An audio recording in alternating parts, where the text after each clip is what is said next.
Sure. So good morning to all the students of Pride India Central School. I am Engineer Kumar Harshvardhan and today we will be discussing work, force and energy. This is I think part 3 of this chapter. Yes. Part 3 of this chapter. So far what all we have discussed? Work and SI. We have discussed about work, the SI unit of work, energy, the SI unit of energy, all these things, है ना? The formula for work done and force and the distance traveled, है ना? Because work done is nothing but work done is equal to F into S, where F is the force applied, S is the distance that is traveled, है ना? In case of an angle made, we have work done is equal to F cos theta into S, where theta is the angle between the direction of the motion, direction of the force and the direction of motion, है ना? So we have discussed about this and this. So today we will be discussing about kinetic energy, है ना? We just have to know what are the different forms of energy: kinetic energy, potential energy, है ना? Static energy. So many forms of energy are there. Electrical energy, है ना? So today we will be discussing about kinetic energy. So what do you understand by kinetic energy? What do you understand by energy? First tell me what do you understand by energy? Energy is nothing but ability to do the work. Energy is nothing but it is the ability to do any work. That is called energy, है ना? A person who has more energy will do more amount of work. A person who has less energy will do less amount of work. That is, energy and work is directly proportional, है ना? These two words, one is directly proportional and one is indirectly proportional, है ना? Directly proportional means what? Directly proportional means increase in one increases the other, and decrease in one decreases the other. हाँ, you get it? Increase अगर एक बढ़ेगा, energy बढ़ेगा तो amount of work जो ये कर सकता है वो भी बढ़ेगा, और अगर एनर्जी घटेगा तो अमाउंट ऑफ वर्क डन जो ये करेगा वो भी घटेगा, है ना? एक 20 साल का आदमी जितना काम कर सकता है, एक 10 साल का बच्चा उतना काम नहीं कर सकता है. क्यों? Because the amount of energy is different in both of this person. The amount of energy is different in both of this person. ठीक है, यहां तक समझ में आ गया? तो व्हाट इज काइनेटिक एनर्जी? चलो एक एग्जांपल लेते हैं हम लोग, ठीक है? मान लो कि ये एक सरफेस है, मैंने गाड़ी रखा, इसको पुश किया, ठीक है? अब ये गाड़ी पॉइंट ए यहां से यहां तक मूव हुआ, यहां तक मूव हुआ, तो जो इसके पास एनर्जी था, कितना एनर्जी था उसका, जो जितना मैंने इस पे फोर्स लगाया तो कितना एनर्जी था? इतना एनर्जी था कि यहां से लेके यहां तक आ गया, है ना?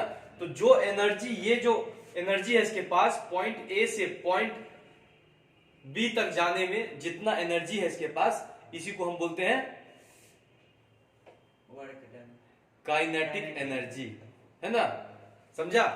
जितना भी एनर्जी इसके पास है, पॉइंट ए मान लो, दिस इज पॉइंट ए, अब इसको मैंने पुश किया, ये गया यहां तक, पॉइंट बी. अब यहां से यहां तक ट्रेवल करने में कुछ तो इसमें एनर्जी लगा, है ना? इसी को हम बोलते हैं काइनेटिक एनर्जी. समझा? So what is kinetic energy?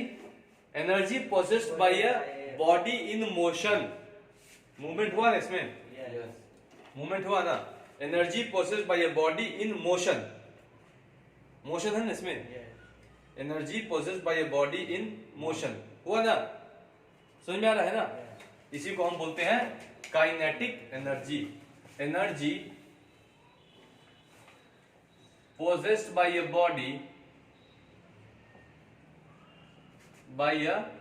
Body in motion, है ना?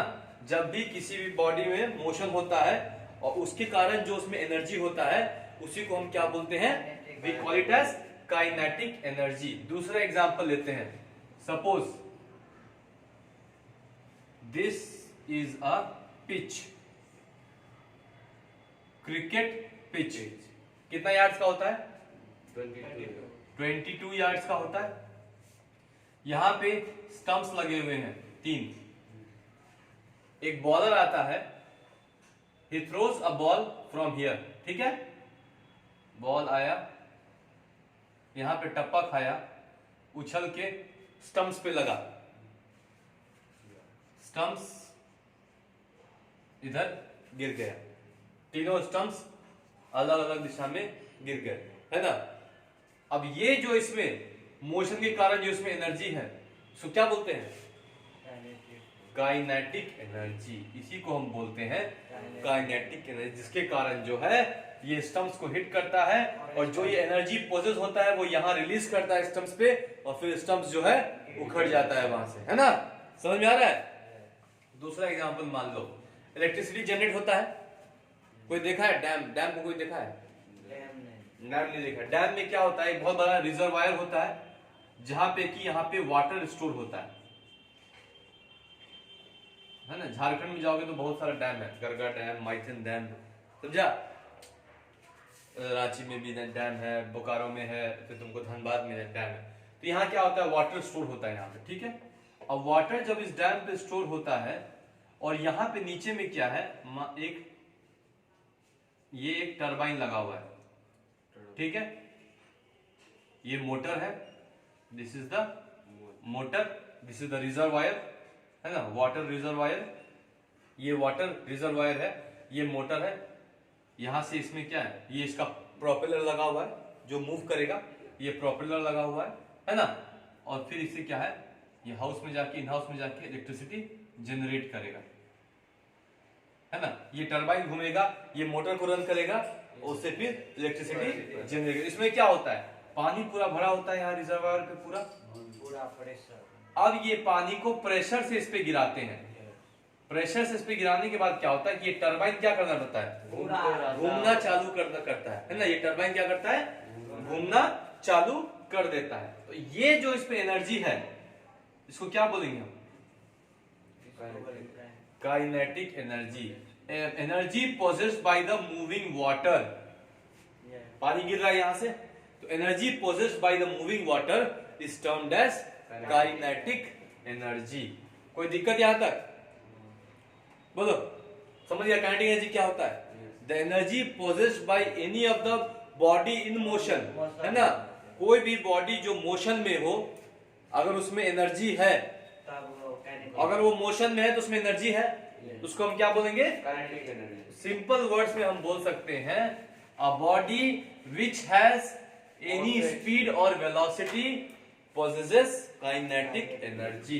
बोल सकते हैं ना कि a body having speed और velocity, है ना, also has kinetic energy stored in it, होता है। अब ये बताओ स्पीड और वेलोसिटी में क्या फर्क होता है? What is the difference between speed and velocity?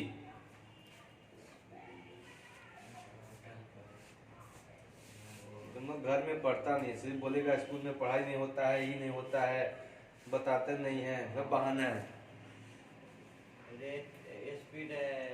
Speed is what?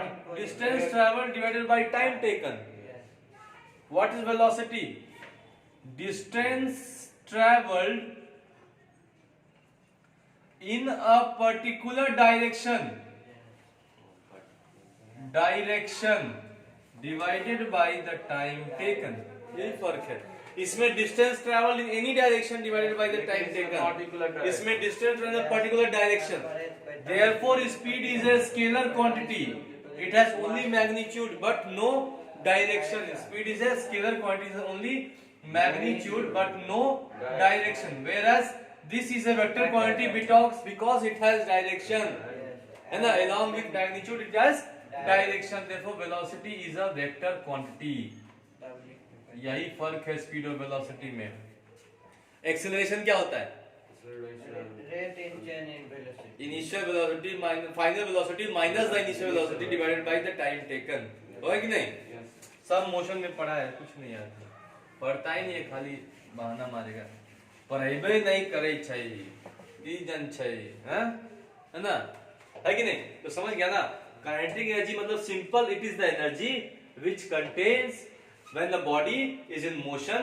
तो उस मोशन में जो बॉडी के पास एनर्जी होता है उसी को हम काइनेटिक एनर्जी कहते हैं। समझ में आ गया? जैसे कि ये बॉडी है, इसको हम यहाँ रखे और पॉइंट ए से ये जहां तक जा पाता है यहाँ तक, इस बीच के दौरान जो ये मूवमेंट कर रहा था तो उसमें एक एनर्जी था जिसको हम काइनेटिक एनर्जी ही कहते हैं। कोई दिक्कत यहाँ तक? Examples of kinetic energy, tell me few examples of kinetic energy. कोई गेंद फेंके और वो मतलब कि सैंड का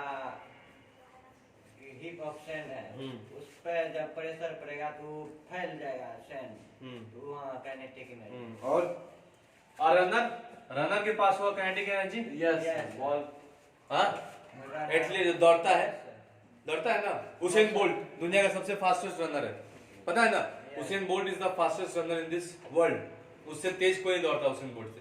तो जब दौड़ता है तो उसमें क्या होगा? काइनेटिक एनर्जी होगा। और कार, बाइक जब चलता है काइनेटिक एनर्जी होगा उसमें। चीता दौड़ता है उसको, हाँ चीता जब दौड़ता है काइनेटिक एनर्जी होगा, है ना, समझ में आया ना? जेट है, जेट, हाँ एरोप्लेन, जेट, सब में क्या होता है? काइनेटिक एनर्जी होता है। सिंपल बात है, कोई भी एक मूविंग बॉडी, जब भी एक बॉडी मूव करती है तो उसके में काइनेटिक एनर्जी होता है। अब फॉर एग्जांपल मान लो ये नेल है, हमको ठोकना है, ठीक है, तो हम क्या करेंगे? यहां से सिर्फ ऐसे मारेंगे तो अंदर नहीं जाएगा, तो पहले हम इसको ऐसे लेते हैं, तो अब क्या हुआ? जब हम इसको ऐसे करते हैं तो इसमें एक एनर्जी स्टोर हुआ। अब ये एनर्जी से हम इसको जोर से जब मारेंगे तो ये अंदर जाएगा। क्यों? अगर हम सिर्फ इसको ऐसे मारेंगे तो ये अंदर नहीं जाएगा, क्योंकि यहाँ पे बहुत कम एनर्जी, इसके पास उतना एनर्जी नहीं है कि इसको अंदर डाल सके।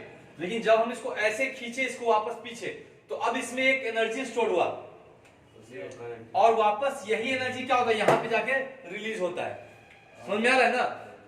समझ आ रहा है ना? इसलिए एक हैमर अंदर जाता, एक हैमर से जब मारते किसी नेल में, वो अंदर क्यों जाता? किसी भी तुम हैमर को लेके ऐसे तो नहीं मारते हो, ऐसे लिए यहीं पे मार दिया ऐसे, पहले उसको ऐसे खींचते हो। उसका एक कारण है, क्योंकि इसमें एनर्जी स्टोर होता है। अब यही एनर्जी क्या होता है? तुम ऐसे इसको रिलीज करते हो तो यही एनर्जी जाके उस पर स्ट्राइक करता है, और ये जो एक्स्ट्रा एनर्जी जो यहाँ तक जाकर रिलीज होता है, यही एनर्जी उसको अंदर जाने में मदद करता है। समझा कि नहीं? समझ में आ रहा है ना? चलो अब हम लोग देखेंगे formula for calculating kinetic energy. Formula for calculating kinetic energy, ठीक है, formula for calculating kinetic energy. So क्या बोलेंगे? Kinetic energy in a body can be measured by how much? By how? Mass. Kinetic energy in a body can be measured by the amount of work done by the body before coming to rest। हम तुमको वही बताए थे ना। मान लो कि ये है, अब अगर हम इसको यहाँ से चला रहे हैं, यहाँ से यहाँ तक चला और यहाँ तक आया, सो यहाँ से लेके यहाँ तक आने में कितना वर्क डन किया है, उसी को काइनेटिक एनर्जी बोलेंगे। इस पॉइंट से लेके इस पॉइंट तक वो आने में कितना वर्क डन किया, from point A to point B, है ना? क्योंकि यहाँ पॉइंट ए से लेके पॉइंट बी तक, यहाँ तक वो मोशन में था और पॉइंट बी पे आके वो रेस्ट में आ गया, तो वर्क डन पहले, तो वर्क डन यहाँ से यहाँ तक कुछ हुआ तभी ना वहां पे आया। क्योंकि वर्क डन मतलब क्या? फोर्स लगा, हम एक फोर्स लगाए, उसके कारण वो यहाँ से लेके यहाँ तक मूव किया और एक डिस्टेंस भी कवर किया, यहाँ से लेके यहाँ तक एक डिस्टेंस कवर किया, एस, है ना? समझ में आ रहा है? So kinetic energy, what is kinetic energy? Kinetic energy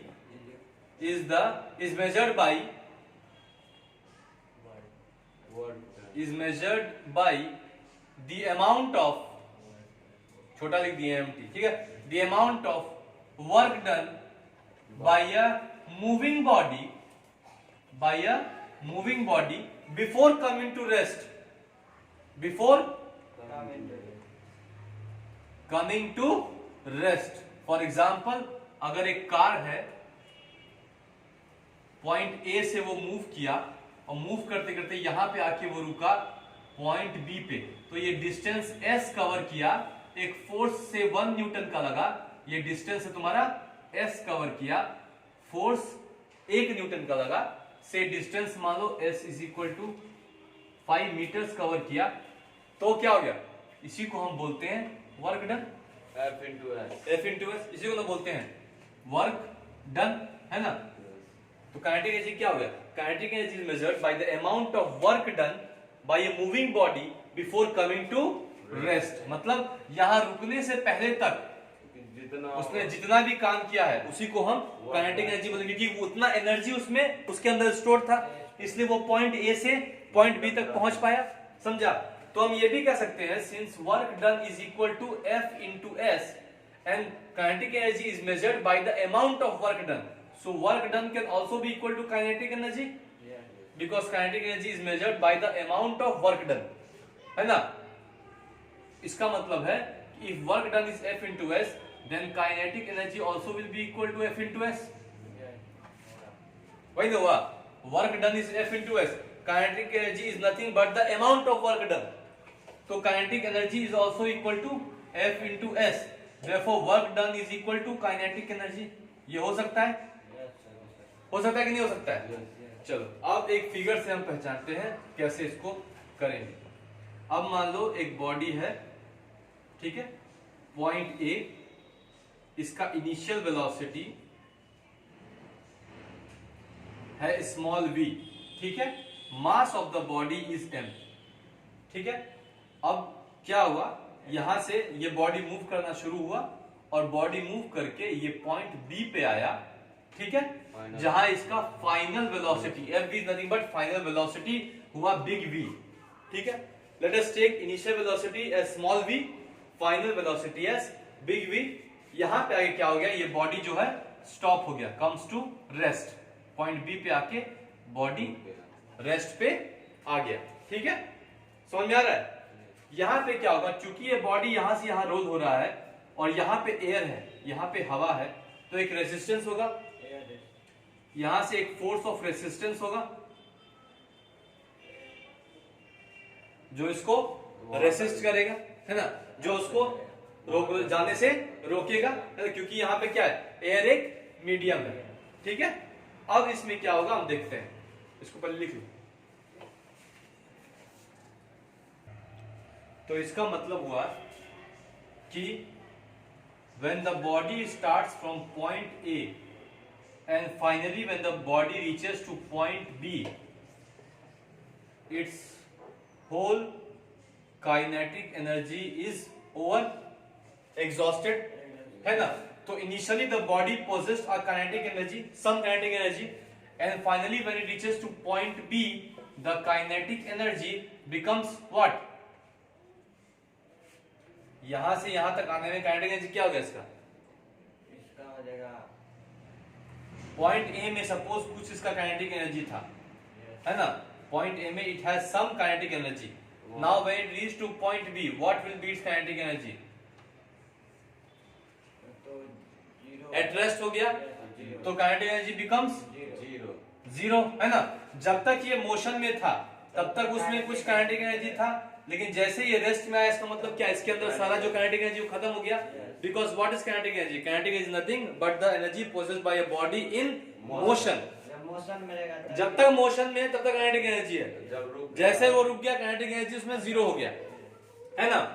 तो हमको पता है work done is nothing but F into S and kinetic energy is also nothing but F into S, है ना। F is the amount of force applied and S is the distance covered by the body before coming to rest.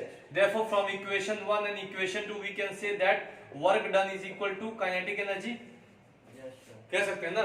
इस दोनों को equate करोगे maths में तो हो जाएगा। अब इसको मिटाते हैं। अब चूंकि बॉडी के पास क्या क्या है, because the body has an initial velocity small v, final velocity big V, समझा। Mass, the body has mass m, है ना। तो हमको क्या पता है, डिस्टेंस कवर्ड क्या है बॉडी से, बॉडी का distance covered is s. So we have three laws of equation of motion. Number 1, v is equal to u plus at. Number 2, v square is equal to u square plus 2s. Number 3, s is equal to ut plus half at square. Which one we can apply? We know we know initial velocity, we know final velocity, we know initial velocity, we know s, only a is unknown. Yes. We can apply this we cannot apply, है ना, this we cannot apply. तो अब उसमें हम apply करेंगे v square is equal to u square plus 2as. ठीक है, अब देखो v square is the final velocity, u square is the initial velocity. Final velocity क्या होगा? जब ये बॉडी चल रहा है, ये बॉडी चल रहा है, ठीक है, ये ट्रेवल कर रहा है ना, यहां से लेके यहां तक आया, रुक गया, क्या हो गया इसमें? यहाँ फाइनल वेलोसिटी जीरो. समझ में आ रहा है ना? तो क्या हो गया? Final velocity that is big V becomes zero. This becomes zero का square. Initial velocity small v, this becomes small v square plus 2as. लेकिन इसमें एक और चीज है.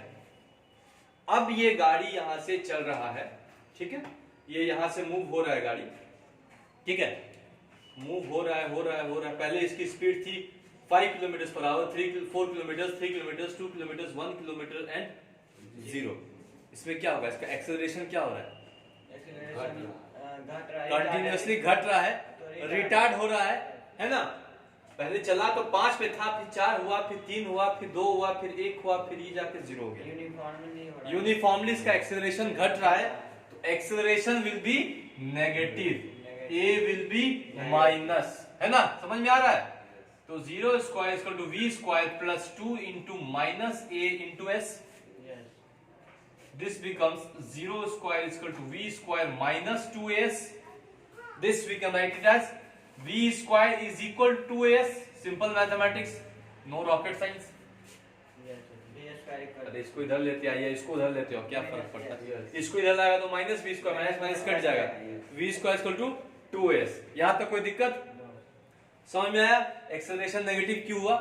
क्योंकि ये क्या है, ये कंटिन्यूअसली चल के क्या हुआ, धीरे धीरे जाके रुक गया. तो एक्सेलरेशन कंटिन्यूअसली इसका रिटार्ड हो रहा है, यूनिफॉर्मली रिटार्ड हो रहा है. ठीक है, अब यहां से समझ में आ गया? मिटा दे, ये लिखो जल्दी, चलते हैं. तो यहां तक कर लिया हम v square equal to u square plus 2as. What is the second law of motion? Newton second law of motion. Newton का 3 लॉ ऑफ मोशन है. First one, a body in motion will continue to be in motion and the body in rest will continue to be in rest until and unless an external force is applied. तो अगर force of friction नहीं होता तो कोई body अगर motion में है तो मोशन में ही रहता है, और कोई बॉडी रेस्ट में है तो रेस्ट में ही रहता है. लेकिन चूंकि फोर्स ऑफ फ्रिक्शन है, इसलिए क्या है, बॉडी चलने के बाद कुछ दूर के बाद रुक जाता है ना. दूसरा क्या है, F is equal to m into A. Force applies nothing but the product of mass into acceleration. और तीसरा क्या है, every action has an equal and opposite reaction. तो दूसरा फॉर्मूला हम देखेंगे, न्यूटन्स सेकंड लॉ हम देखेंगे. ठीक है, according to the newton second law, F is equal to m into A. Therefore A will give you what? Acceleration is equal to हो जाएगा F डिवाइडेड बाय m. होगा? अरे सिंपल मैथमेटिक्स है. ठीक है, now applying the value of A in equation 2. यहां पे A रखेंगे तो क्या होगा, v square is equal to u square, sorry ये है v square is equal to 2as. होगा? आई रब दिस. ओके, अब हम लिखेंगे v स्क्वायर तो 2 इंटू ए का formula F by m into s. होगा? This implies that mv square ये उधर जाएगा, मल्टीप्लाई होगा, इज इक्वल टू 2fs. होगा? इसको रिवर्स करके लिख लो, 2fs is equal to mv square. अब इसको हम यहां ले जाएंगे.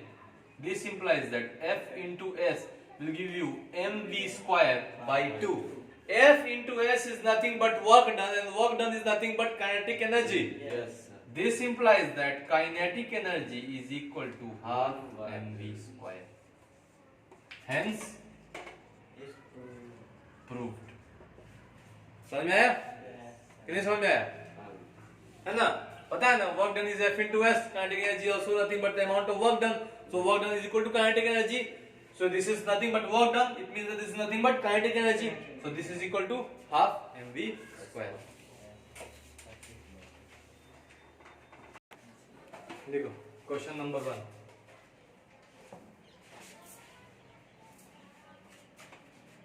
Find the kinetic energy of a body of mass 5 kg moving with a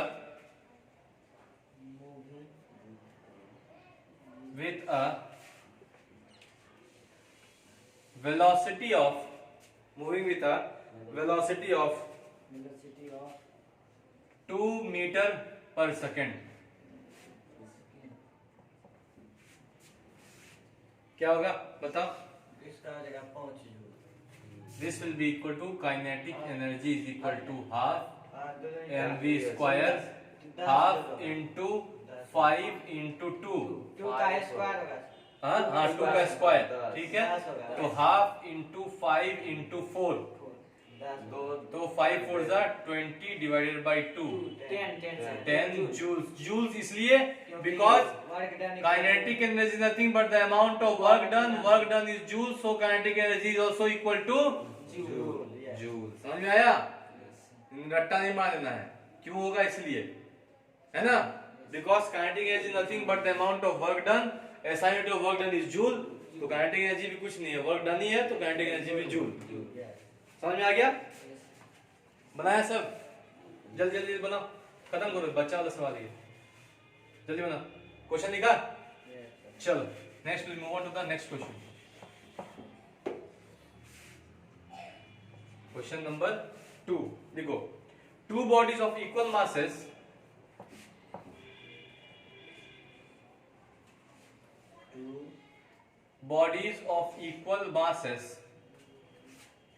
move with uniform velocity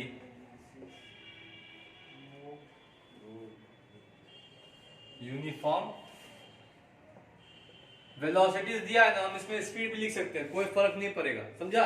velocity speed ये सब हम लोग लिख सकते हैं, एक ही चीज है. ठीक है. हाँ, to bodies of equal masses move with uniform velocities v and 4v. So find the ratio of the kinetic energy.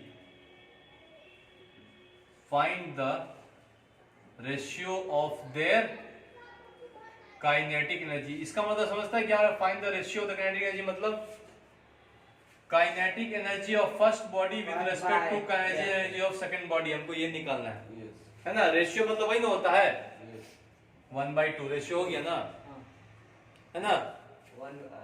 1/2 है ना, रेशियो 1, तो वही इसका निकालना है.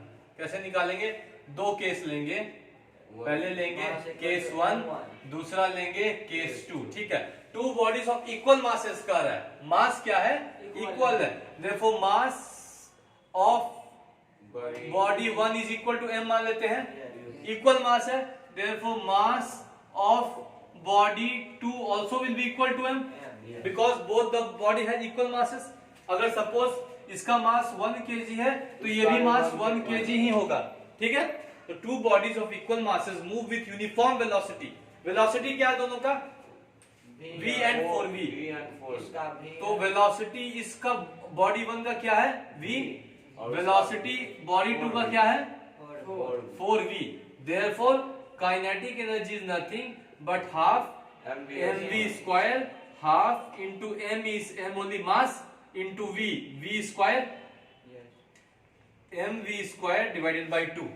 ये हो गया, ये आया इसका. अब इसका देखो, kinetic energy is equal to half mv square, half mass is m, velocity is 4v square. This implies that half into m into 4 16 हो जाएगा. 16v स्क्वायर, 16v स्क्वायर है ना. This implies that 16v square by 2. इसको ऐसे रहने दो, अभी ये भी कैसे. ठीक है. m कहाँ चला गया? अच्छा, mv square by 2, 16 mv square by 2. ठीक है. अब इस दोनों को क्या करें? रेशियो ले लेंगे. kinetic energy 1 to that of kinetic energy 2, that is kinetic energy of body 1 with respect to kinetic energy of body 2, mv square by 2. अब यहाँ पे ये क्या है 2 का 16 mv स्क्वायर होगा. मैथमेटिक्स है सिंपल. ये 2 नीचे तो ये 2 ऊपर चल जाएगा. This cancels out, mv square cancels out. This becomes 1 by 16. So ratio is 1:16. समझ में आया? Yes. करो बनाओ. Next question. Final question we will do. चलो. How much work should be done? Write the question. How much work? How much work should be done on a car of mass 100 kgs to increase its speed? To increase its speed, हम छोटा नहीं दिया inc dot, ठीक है. Increase its speed from 4 meter per second to 6 meter per second. ठीक है. क्या दिया है?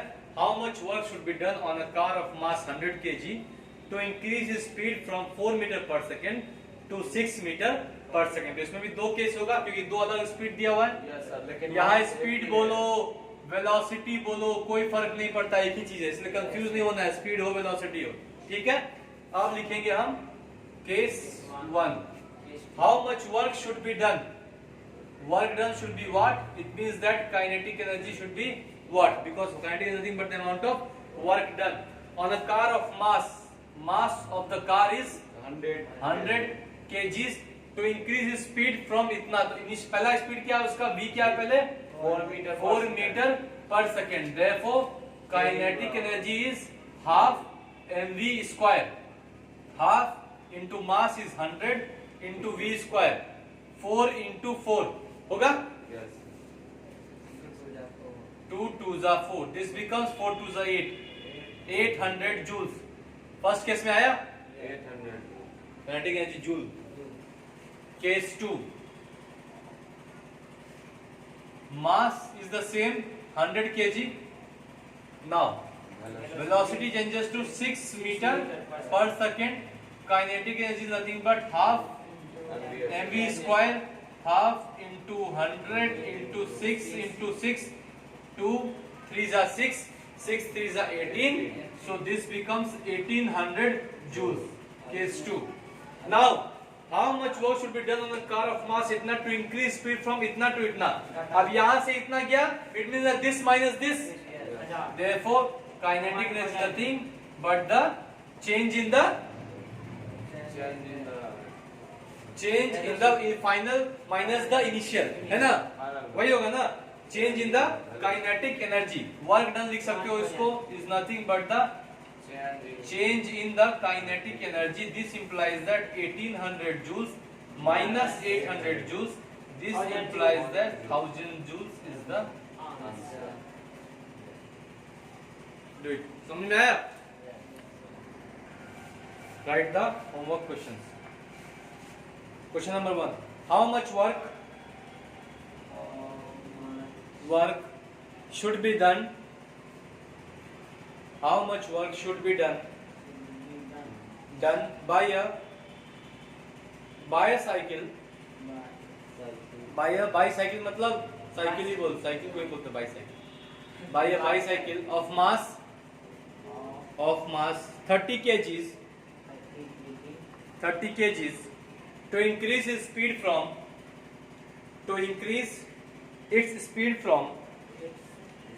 from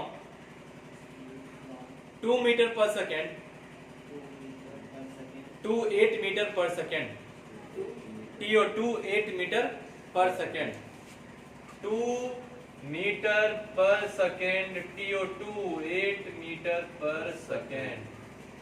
ठीक है? नेक्स्ट क्वेश्चन देखो. Two bodies of equal masses equal masses move with uniform velocity with uniform velocity 4v and 8v and 8v. Find the ratio of their kinetic energies. The ratio of their kinetic energies. Their kinetic energy. Next question. Two bodies having mass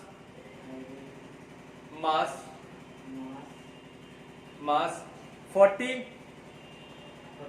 kg and 60 kg move with equal velocity. Find the ratio of the kinetic energy. Find the ratio of the kinetic energy. Next question. The kinetic energy possessed by a body. The kinetic energy possessed by a body is 10 joules. 10 joules is 10 joules, and the mass of the body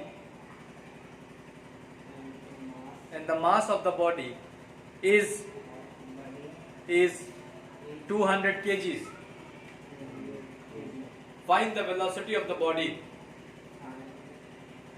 The velocity of the body. Find the square of the velocity of the body या फिर velocity of the body, एक ही चीज है. Find the square of the velocity of the body या फिर velocity of the body. Next question. Find the kinetic energy. Find the kinetic energy of a body. Find the kinetic energy of a body of mass 10 kgs having a velocity of 0.2 meter per second. 0.2 meter per second. ठीक है? So these are the questions which you will have to do it and bring it tomorrow. Otherwise, if you are not doing it, those who will not do it, they will not be allowed to sit in the class. Okay? And now who will come and prove the formula for kinetic energy? Okay, so tomorrow we'll discuss about the potential energy and numericals of potential energy, and almost this chapter is over. Only little bit of laws of conservation of energy is there, and that's it. That chapter will be over. Okay.